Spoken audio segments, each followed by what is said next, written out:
Chris Carter here in the Locked On Steelers podcast. We talked to Art Rooney II. We got notes on what he's looking for, and we also have word on who the first head coaching candidates to replace Mike Tomlin are. All that here and more on the Locked On Steelers podcast. We got Nick Farabaugh joined today. Let's get into it.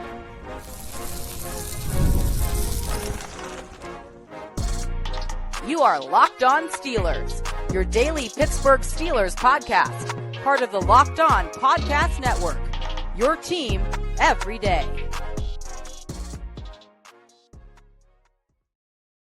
Hello and welcome to the Locked On Steelers podcast. I'm your host, Chris Carter, bringing you your daily dose of all things on the Pittsburgh Steelers.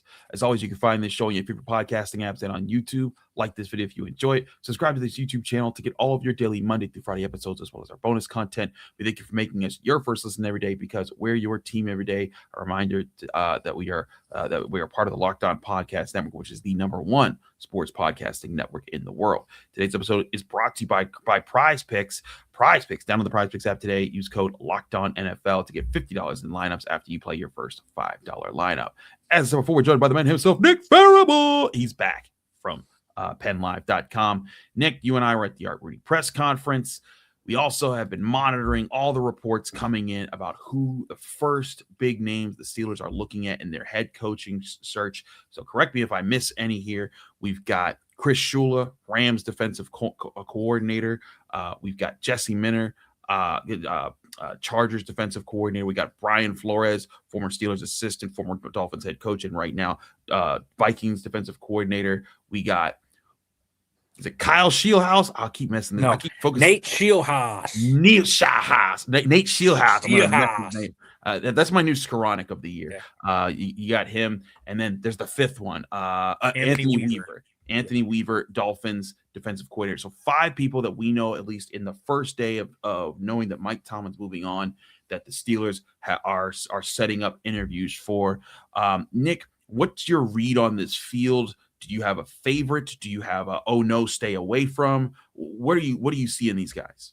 It's a pretty good group. I think that's what I would say. This is a really good group of 5 to start out with.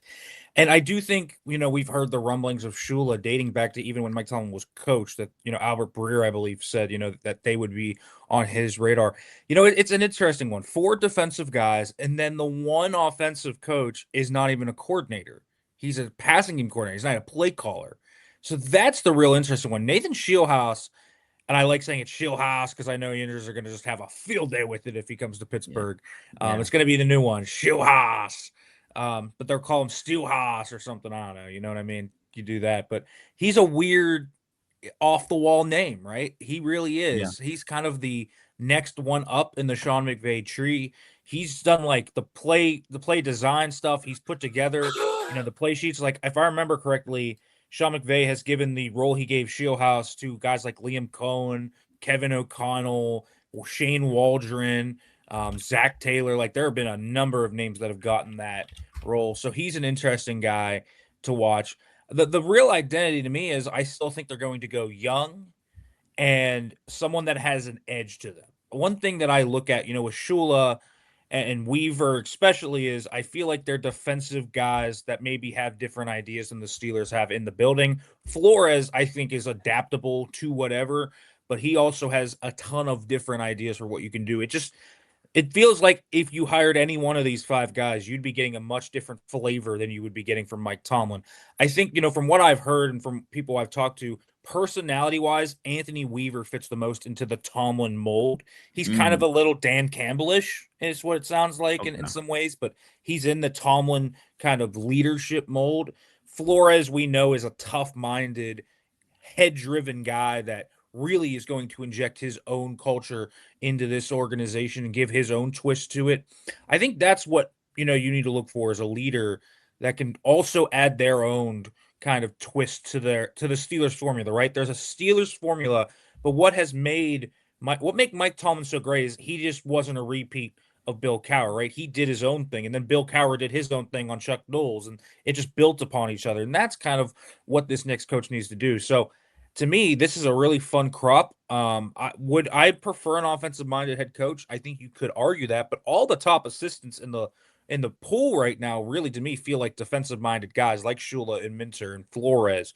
And so I'm cool with any of the ones, but the other thing that I really think is which one of these guys is going to be able to build a strong staff. If you're hiring a defensive coach, what's that offensive staff going to look like? That's going to be a really important thing, especially if you want a quarterback to come in here sooner rather than later. That is going to be a really important thing to also monitor. I agree. I think having, offensive minded versus defensive minded is, an interesting debate. I think ultimately, and again, more background is what we're looking. It's not even minded. It's just where they come from. I think when you look at the history of the Steelers, Chuck Noll, former DB's coach, D-line coach, that was under Don Shula. Funny enough, Chuck Noll comes from the original Shula tree. So it'd be crazy to see if they dip back into the actual Shula tree. But Bill Cowher, secondary coach, team coordinator, turn head coach. Mike Tomlin, secondary coach, turn coordinator. So they have their type. But I said this during the Locked On Steelers squad show that came out last night. I don't think that that's the biggest thing that the Steelers are focusing on is scheme per se. And what kind of blitzes does he call? What kind of coverage does he call? I think the biggest thing the Steelers want right now is they want the leader of men that Mike Tomlin was, that Bill Cowher was, that Chuck Noll was for the franchise. A guy that knows how to connect the dots, however you want to connect the dots. And I brought up some specific examples on the squad show that I'll bring up again here. I think back to, when he saw in the Super Bowl team, hey, we need to do better. We need to block better for our guys. When we get the interceptions, we get turnovers, we got to turn offensive. And you think of Troy Polamalu's pick six in the AFC Championship game. You think of James Harrison's pick six in the Super Bowl, both instrumental in moments in Super Bowl history, in Steelers history, and defining moments of Tomlin's legacy. You even think back to a moment where Marquise Pouncey was kind of going off on a sideline. I want to say this was like 2013, 2014, around that range, and he's like popping off, and no one can control him. And Mike Tomlin says, "Look at me!" And all of a sudden, Marquise Pouncey shuts down, and he's like, "Yes, coach," and he brought it all back. And again, that's Marquise Pouncey. That's not nobody. That's an All-Pro, maybe future Hall of Fame center. Big dude, no one messes with him, and Mike Tomlin can command those guys, and they get back. And then you look at Aaron Rodgers just last year, he was dissing Robert Saleh to his face on national television, making it was obvious. A man who he will make it known. If he don't respect you, he don't respect you. And even while there were chants raining down to fire Mike Tomlin this year, Aaron never showed any sign of disrespect to him. And I think why? Because I think that's the kind of leader Mike Tomlin has always been. And I think that's the kind of leader the Steelers want in whoever they hire a head coach. Scheme is good. Being able to know football is very important. Knowing and developing players, that's important. But they want leaders of men as the CEO, head coach, the guy at the top of the tree, because they want that guy to be able to talk to everybody in his organization, player, coach, scout, whatever. And they're like, that's who I'm following into battle, because that's what's going to win you games. That's what's going to help you learn more. And yes, scheme's important. No, that's good. That's a strength too. But those are the things that we're not going to be able to see because of tape. We're not going to be able to see because we study. And that's not to say we shouldn't study tape and you shouldn't learn about these coaches. But those are the things they're going to have to determine behind the scenes. I think that's how they found all three of their last Super Bowl champion head coaches that are. All three are going to be in the Hall of Fame. Two are. Mike Tomlin will be. And I think that's how they are going to try to find their fourth coach that they'll try to also make a Super Bowl champion. I think for the Steelers' sake, it's also pretty good that usually if you're really, really good at scheme, you're usually a really good leader. I think of Sean McVay. People talk about what a great schematic guy Sean McVay is. He's also a pretty dang good leader. All right. Like let's keep it real there. He's a really good culture builder. D'Amico Ryans is really good with defensive scheme. He's also a really darn good leader. There's the Mike McDaniels of the world who are great schematic innovators, but maybe aren't the leaders of a head coach that you would want. But those are kind of rare. Usually you have the guys that can lead also have that with them. So it doesn't have to be either or, it can be both. And to me, there are other names that, they haven't requested for yet that I think makes some sense.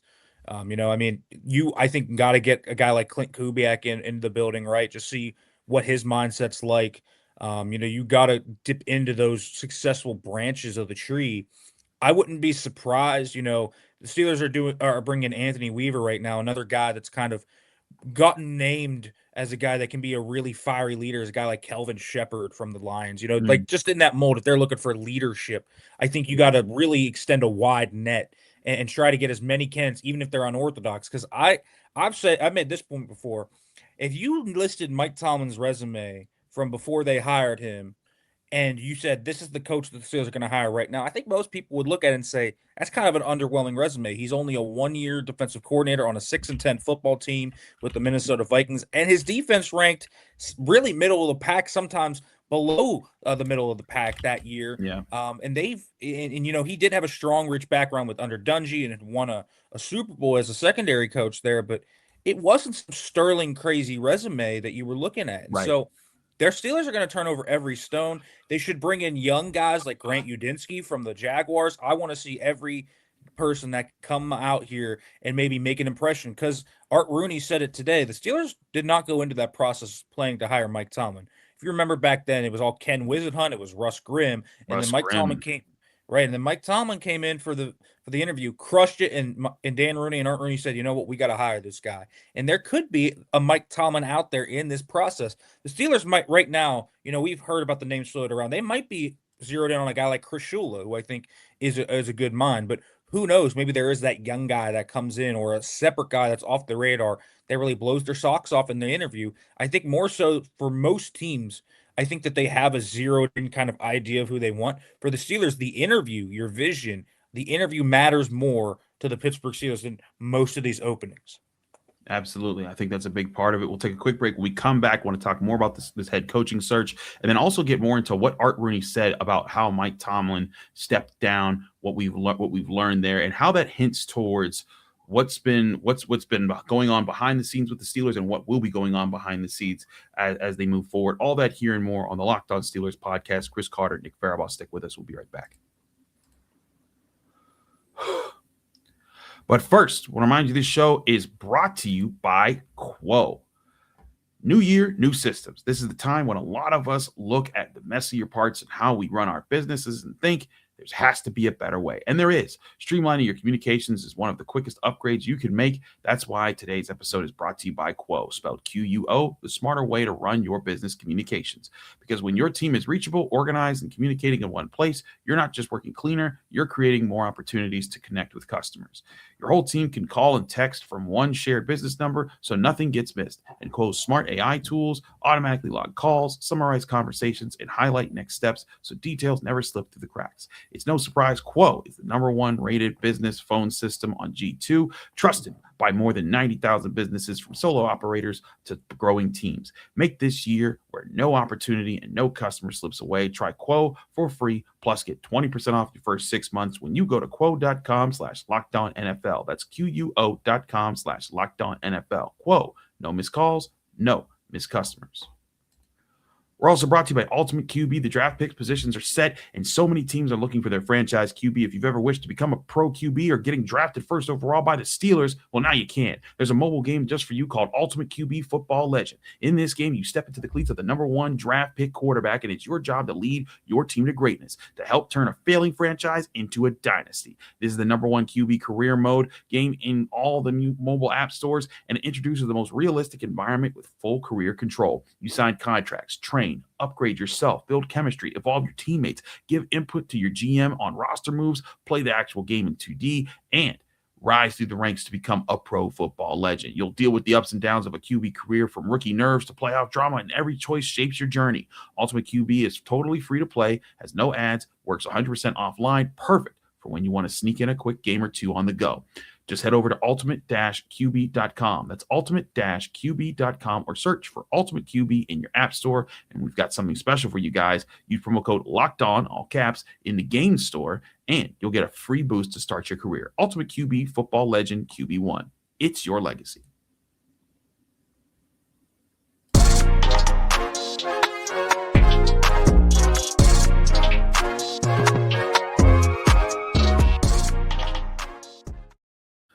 We're back here on the Locked On Steelers podcast. Chris Carter, Nick Farabaugh. Nick, let's talk about more about this coaching search.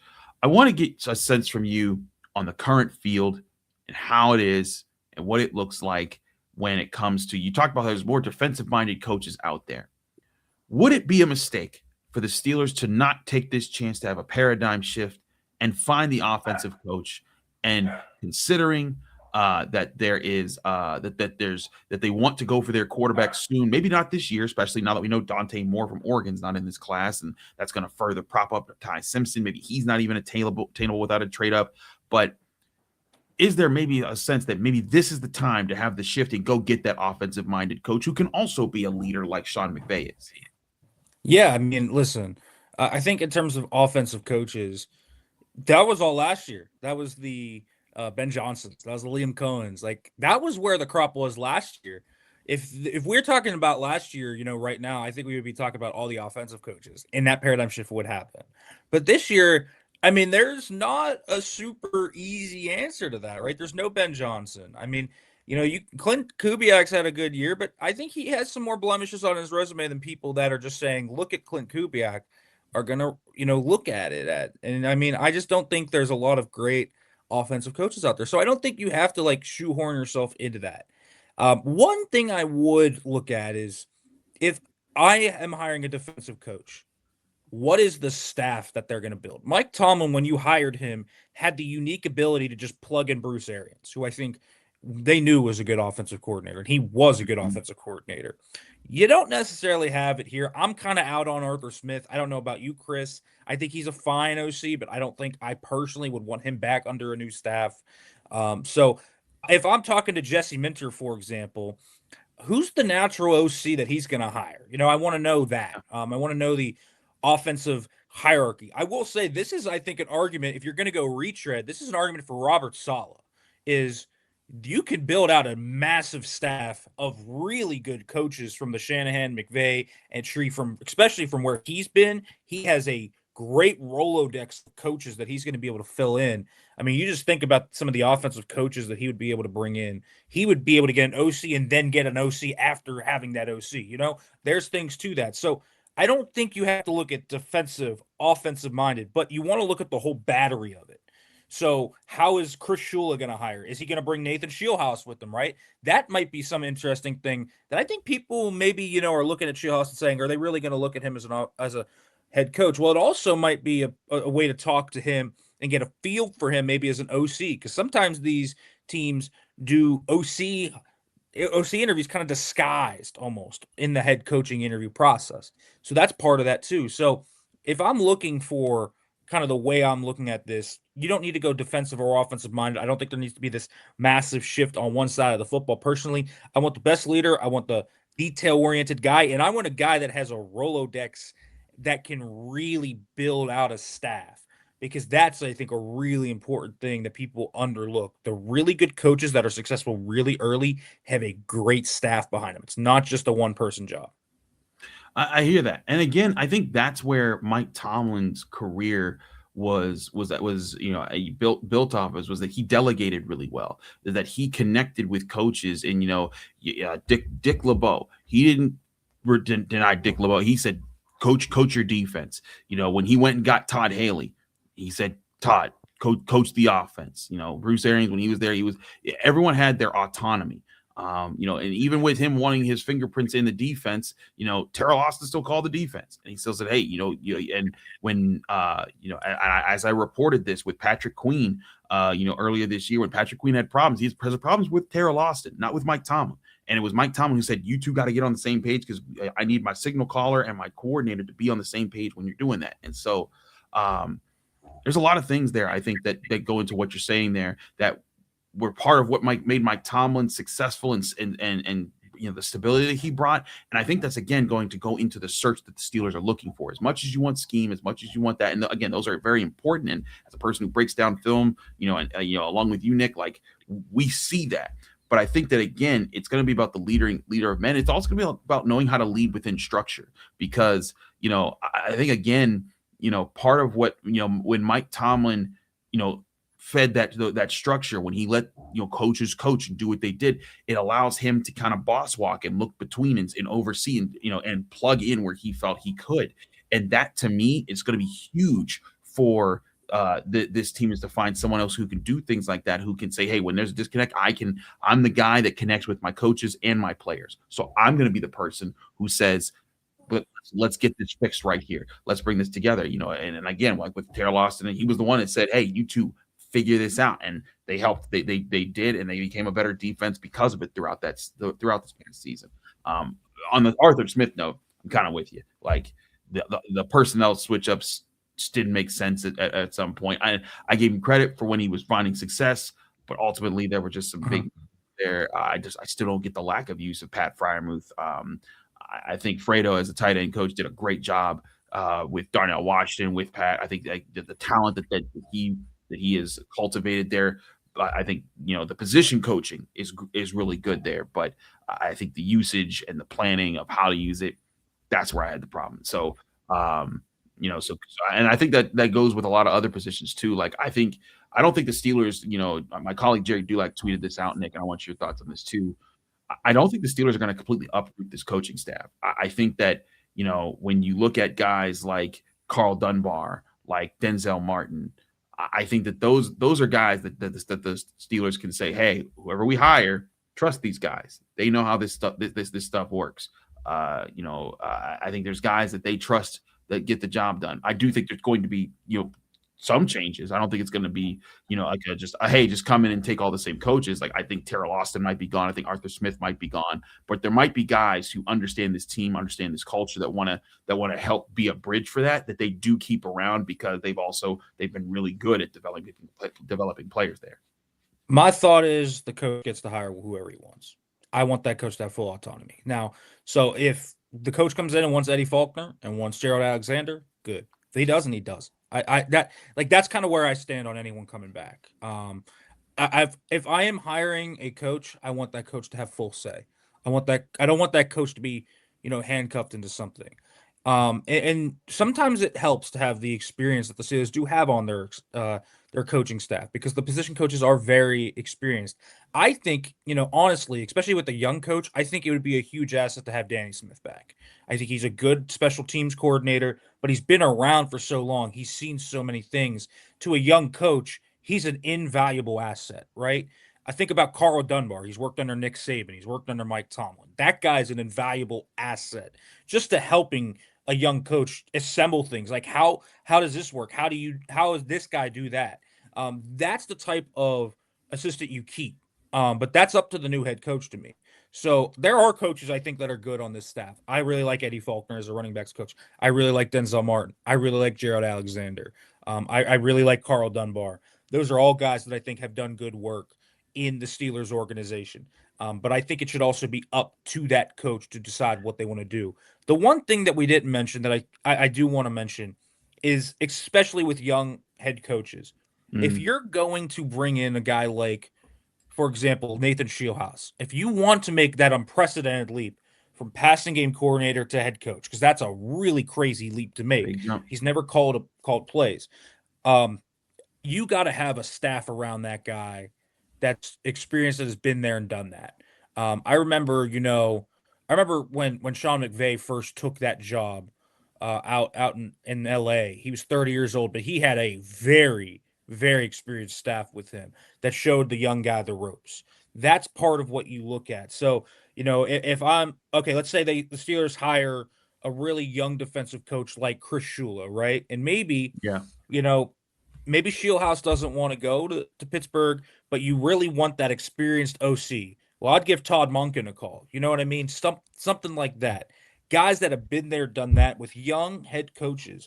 You want experience on the staff. So I think there's definitely guys on this staff that are worth keeping around that we talk about, that have been there, done that, or from different branches, that are from different trees, that have seen a lot. But I also think that's part of what you talk through when you go through these interviews. Hey, you're young. You don't know everything. Who are you going to bring in to make sure that they're going to show you the ropes and has been there and done that? Who's the trusted coaches you're going to bring in? That's also a really important thing. So staff building, the Rolodex, all incredibly important, especially if you're going to hire a first-time young head coach. I agree. I think it's a big part of it too.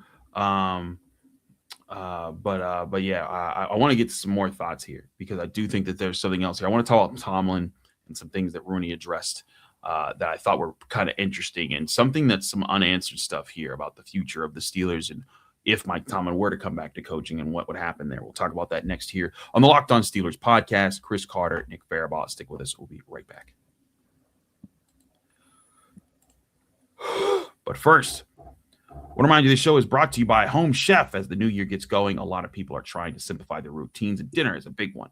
Between busy work dates, cold winter nights, and packed schedules, having an easy, reliable dinner plan makes a huge difference. That's where Home Chef comes in. Home Chef takes the stress out of cooking by delivering fresh, pre-portioned ingredients right to your door. With easy-to-follow recipes that actually taste great, they're rated number one by users of meal kits for quality, convenience, value, taste, and recipe ease. And it's easy to see why. Meals come ready to fit your schedule. 30-minute recipes, oven-ready trays, or quick lunches. Recipes are simple but feel elevated, even restaurant quality. With dishes co-created by chefs like Gordon Ramsay, it saves time and money. Home Chef customers save an average of $86 per month on groceries. For a limited time, Home Chef's offering our listeners 50% off your first box, free shipping, and free dessert for life. Just go to homechef.com/lockedon. That's homechef.com/lockedon for 50% off your first box, free shipping, and free dessert for life. Must be an active subscriber to receive free dessert. We're also brought to you by Indeed. If you've ever hired someone who looked good on paper but wasn't the right fit, you know how important that is. When you want candidates who truly match what you're looking for, trust Indeed sponsored jobs hiring.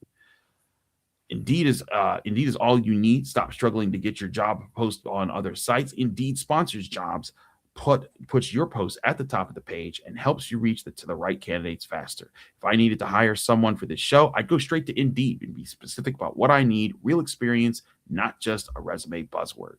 Sponsored jobs boosts your job post to the people who are the best match for your role, and that makes a real difference. Spend more time interviewing candidates who check all your boxes with less stress, less time, and more results using Indeed sponsored job. Listeners of this show get a $75 sponsored jobs credit to help give your job the premium placement it deserves at Indeed.com/LockedOnNFL. That's Indeed.com/LockedOnNFL to get $75 in sponsored job credit. Hiring. Do it the right way with Indeed.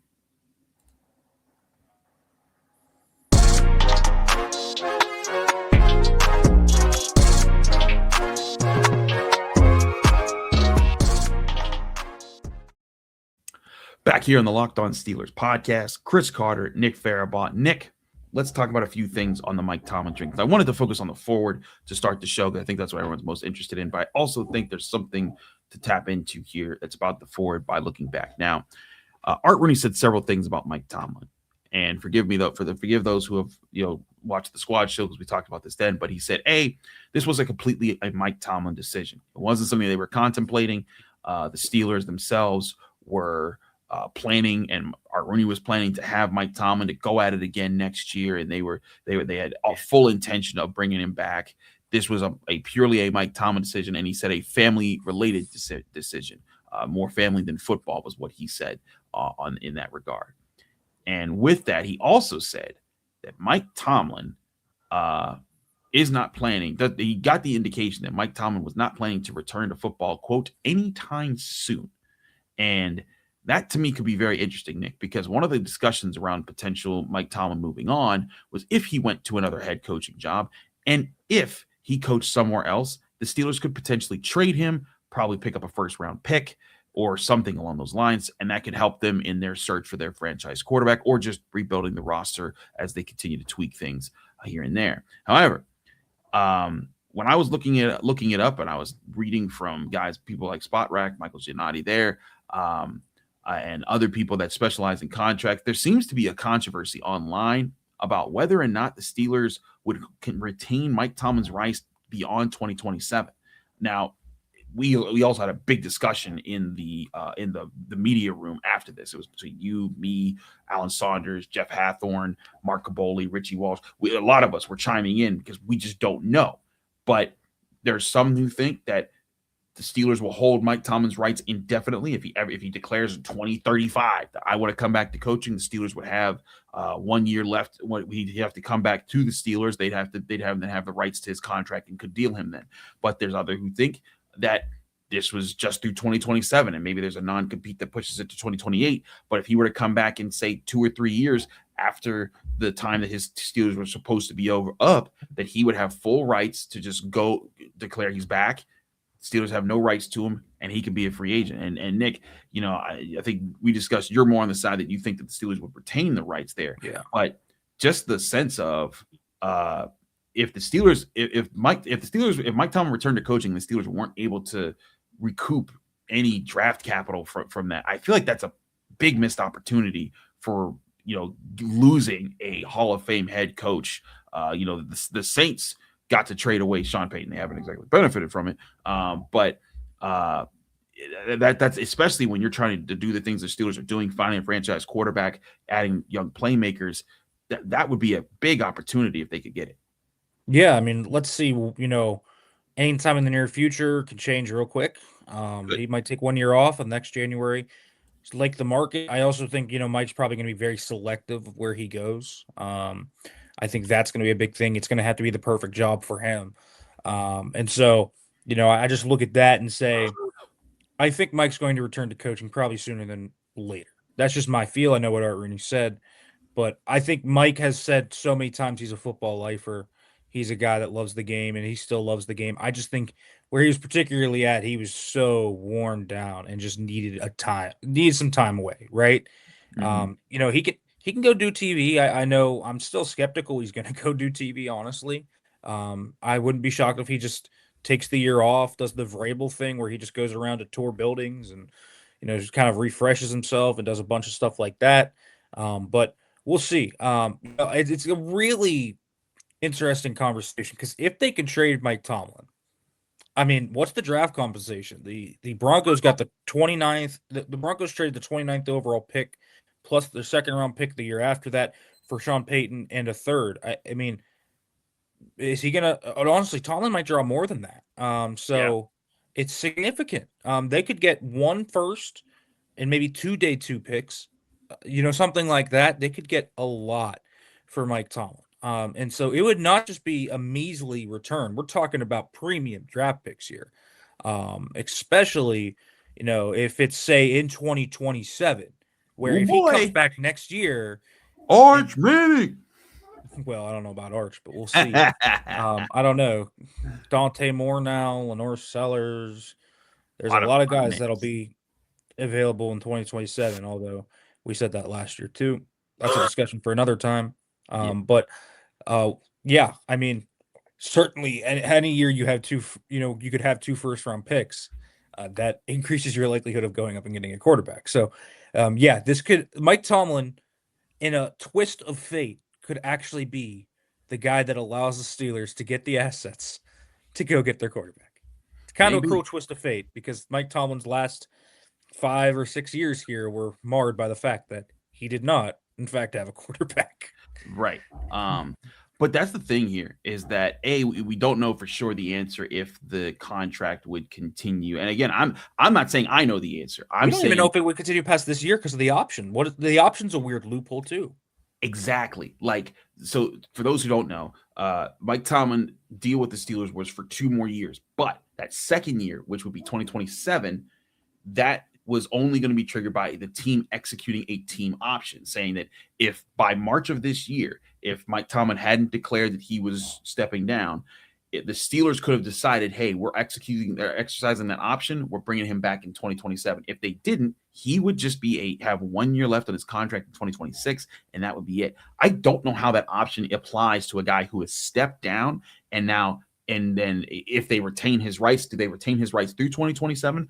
Spot Rack, who is a great, they have a great website. They know what they're talking about. They seem to think so. They put no mind to the option. They just said, hey, the Steelers have until 2027 to figure this out. And if in the 2027 coaching cycle, someone wants Tomlin and he's back, that's great.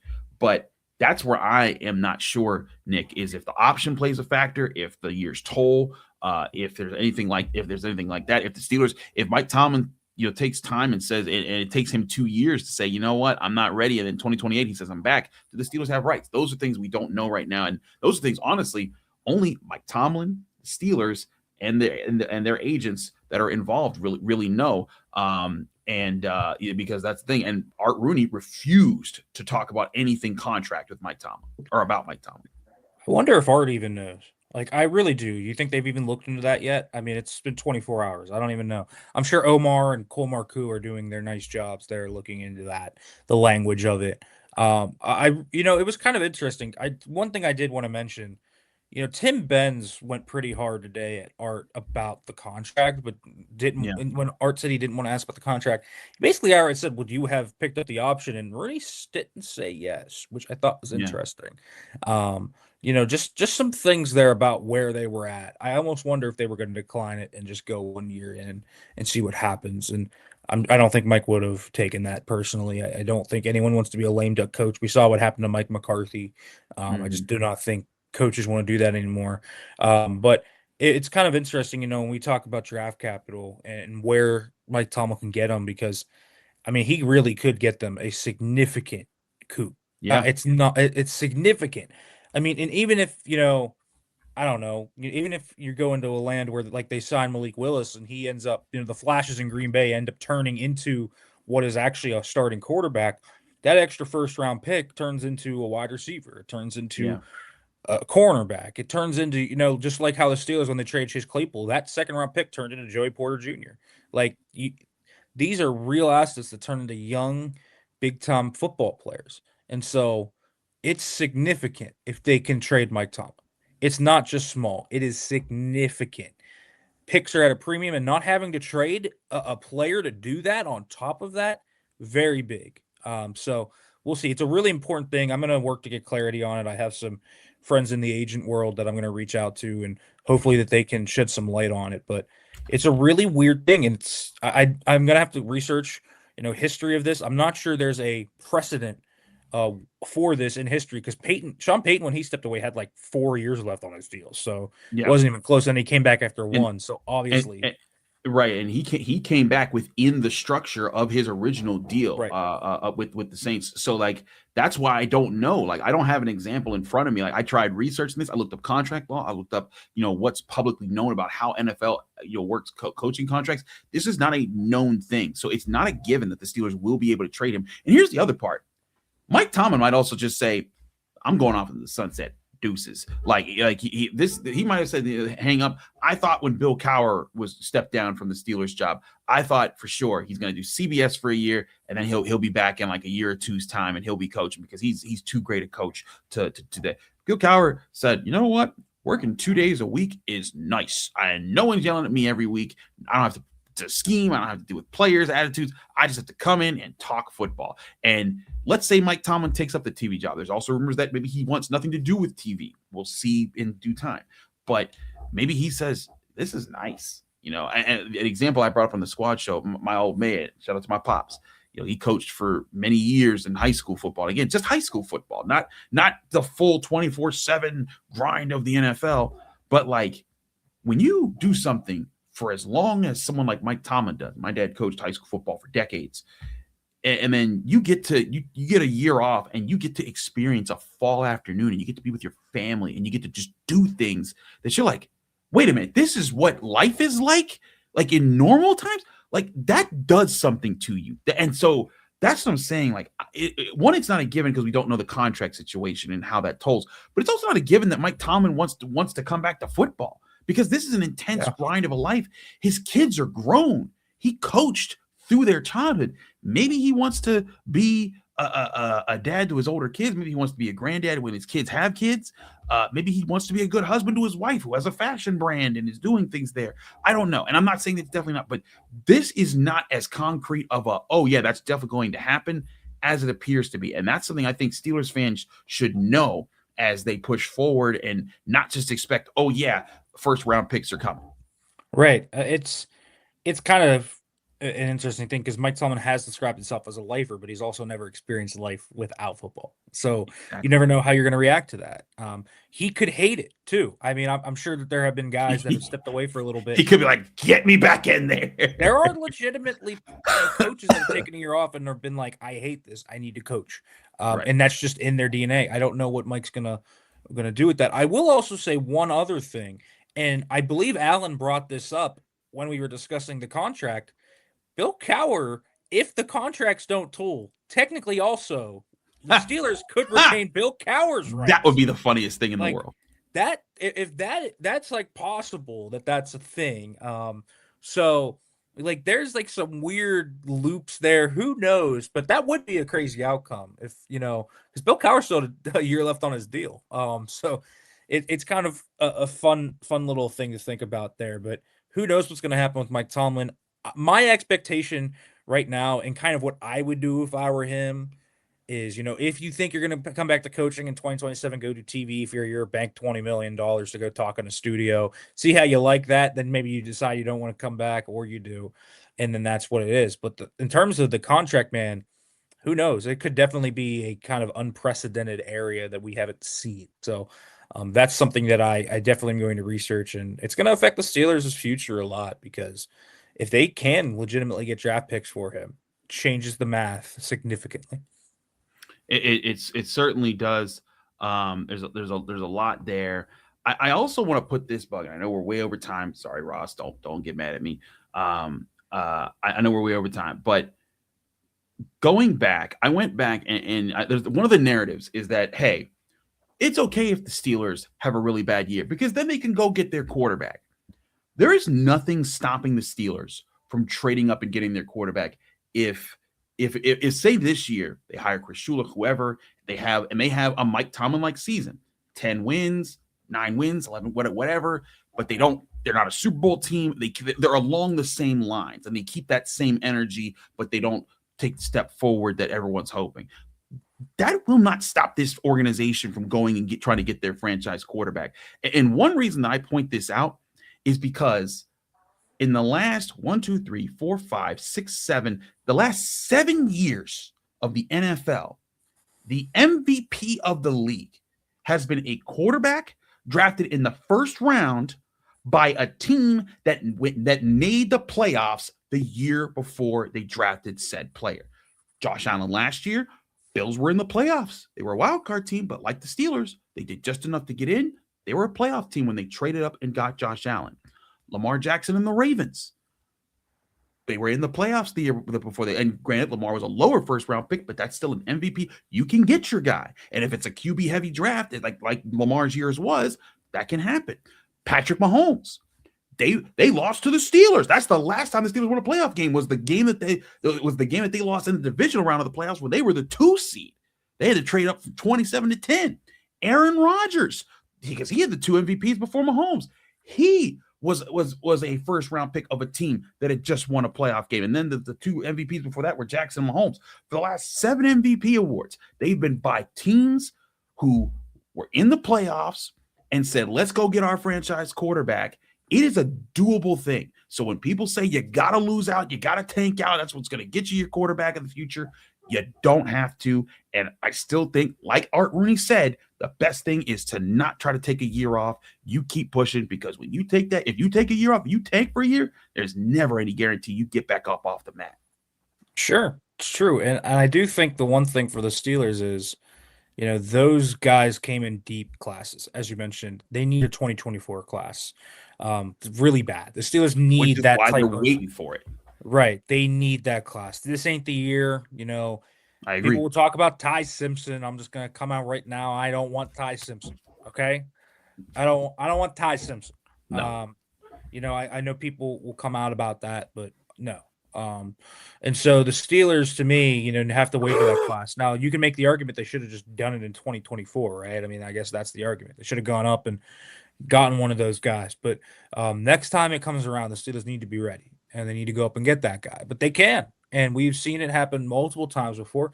They also have to be ready, if that trade scenario pops up, because some other really good teams have found their quarterbacks. Jared Goff, Matthew Stafford, both those teams found their quarterbacks through that trade. And we have seen this increasing trend, Chris, of the free agent gem, right? The former highly touted guy with tools that's starting to be rehabbed. Think of Sam Darnold. Think of the Baker Mayfields. Think of those guys. Geno Smith for a few years. Obviously, he's now fallen off, but he had a few really good years in Seattle. This is becoming a trend now to where you can't just throw away castoffs like that. So the Steelers have multiple avenues to find it. That's why I throw out the name Malik Willis a lot in this pod, because I know, he's a big question mark. Who knows what he is? He's only played so many snaps, but we've also seen guys in that mold and that type of player pop off recently. These teams have found legitimate QB answers, and I'm telling you right now, I don't think it's ever been more valuable to have QB 14 than it is right now, because you can contend with the quarterback like that. Yeah, I agree. We got to cut it here. Otherwise, Locked On will take my head off for having too long of an episode. Nick, thanks so much for joining us. Let people know they can find you, follow you, and get more of your work. Yeah, you can follow me on Twitter at FarabaughFB. You can check out my stuff at PennLive.com/Steelers, and make sure to check out the YouTube channel, The Steelers Blitz on Penn Live.